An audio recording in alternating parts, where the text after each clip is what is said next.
Sur le parvis de Saint-Gilles, cette porte vandalisée cache l'un des trésors de la commune. L'ancien Diamant Palace, ouvert en 1906, renommé plus tard Égidium, un endroit que Gaspard Melville connaît comme sa poche. C'est un lieu qui était un lieu de fête, donc on a dansé ici, il y a eu du music hall, il y a eu des spectacles et il y a eu des bals.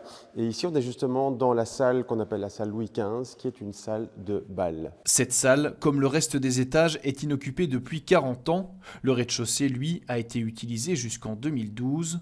Le dernier projet de rénovation a échoué, mais un acheteur venu d'ailleurs vient de sauver l'Égidium, une fondation géorgienne. Son projet, rénover le lieu sans le dénaturer et en faire un pont culturel entre Bruxelles et la Géorgie, un pays qui a déjà marqué ce lieu il y a plus d'un siècle. En 1908, il y a eu une fête géorgienne à l'initiative du Cercle des étudiants géorgiens qui fait suite à la présence de la Russie impériale en Géorgie. Et du coup, ces étudiants géorgiens présents à Bruxelles et en Belgique se sont manifestés en organisant une fête avec des danses, des chants, des témoignages, des poèmes géorgiens ici. Avec ce rachat, la boucle est bouclée et le projet convainc les amoureux du lieu.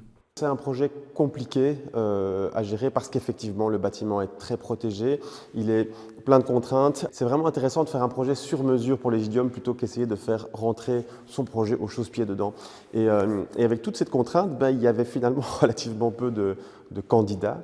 Et ici on a quelqu'un qui coche toutes les cases.